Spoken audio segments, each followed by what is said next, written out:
रक्षाबंधन की कहानी भाई बहन से जुड़ी रक्षाबंधन की कहानी। राखी की कहानी। रक्षाबंधन भारत देश का प्रमुख त्योहार है। ये श्रावण मास की पूर्णिमा को मनाया जाता है। इसे नारियली पूर्णिमा भी कहते हैं। रक्षाबंधन के दिन भगवान शिव का पूजन पूर्ण होता है और इस दिन भारत के प्रसिद्ध तीर्थ अमरनाथ में एक दिन के लिए शिवलिंग का निर्माण होता है। इस दिन यात्री कठिन यात्रा करके भगवान शिव शंकर के दर्शन करते हैं। रक्षाबंधन के दिन भाई बहन प्रातः काल स्नान करके भगवान की पूजा करते हैं। उसके बाद रोली, मोली, कुमकुम, चावल और दीपक रखकर थाल सजाते हैं। इससे थाल में राखियां, नारियल और मिठाई रखकर बहन अपने भाई के तिलक लगाकर राखी बांधती है। भाई अपनी बहन को रक्षा का वचन देता है और उपहार देता है। रक्षाबंधन के दिन बहन व्रत रखती है और रक्षाबंधन की कहानी सुनती है। हिंदू धर्म में रक्षाबंधन का विशेष महत्व माना गया है। तो आइए जानते हैं रक्षाबंधन की कहानी। राखी की कहानी।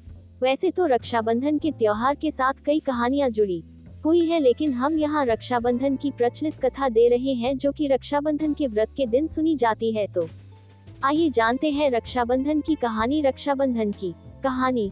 जब भगवान वामन रूप में राजा बलि के पास आए तब भगवान ने राजा बलि से 3 पग धरती मांगी थी। भगवान ने 2 ही पग में संपूर्ण पृथ्वी और आकाश को नाप लिया। तब राजा बलि समझ गए कि भगवान उनकी परीक्षा ले रहे हैं। उन्होंने तीसरा पग अपने सिर पर रखने को कहा। इसके बाद भगवान ने राजा बलि से कुछ मांगने को कहा। राजा बलि ने भगवान विष्णु से वरदान मांगा कि आप मेरे साथ पाताल लोक में 4 महीने तक पहरेदार बनकर रहेंगे। तब से भगवान विष्णु लक्ष्मी माता जी को स्वर्ग में छोड़कर वर्ष में 4 महीने राजा बलि के पहरा देने लगे। व पहरेदार के रूप में रहने लगे।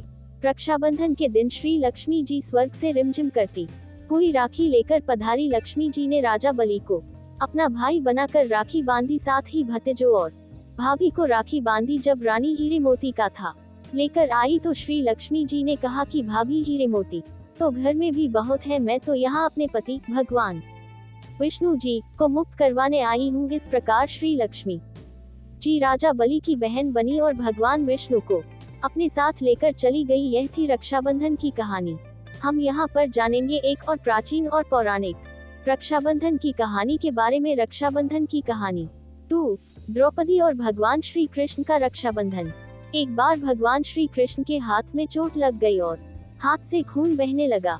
जब द्रौपदी ने देखा तो उन्होंने तुरंत अपनी धोती से कपड़ा फाड़कर पट्टी कर दी। तब श्री कृष्ण इस बंधन के ऋणी हो गए और जब दुशासन द्रौपदी का चीर हरण करने की कोशिश कर रहा था तब श्री कृष्ण ने द्रौपदी की रक्षा की व लाज को बचाया।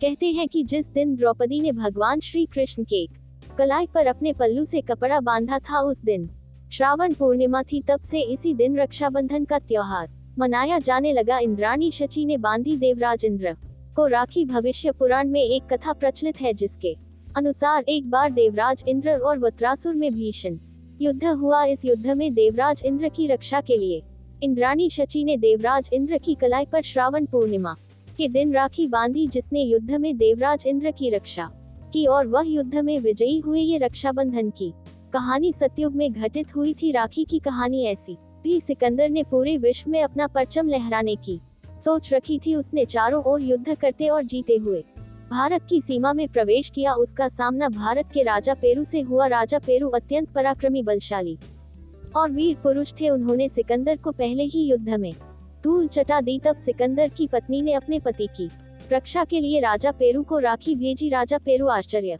में पड़ गई, लेकिन राखी के दागों का सम्मान करते हुए उन्होंने इसे अपने कलाई पर बांध लिया। जब सिकंदर और राजा पेरू का आमना सामना हुआ तथा राजा पेरू ने सिकंदर को मारने के लिए तलवार उठाई, तब उन्हें कलाई में बंधी राखी दिख गई और तलवार को रोक किया व बंदी बना लिए गए। दूसरी ओर जब सिकंदर ने राजा पेरू की कलाई पर अपनी पत्नी द्वारा भेजी हुई राखी देखी तो उन्होंने भी अपना बड़ा दिल दिखाते हुए राजा पेरू को मुक्त कर दिया और राज्य लौटा दिया।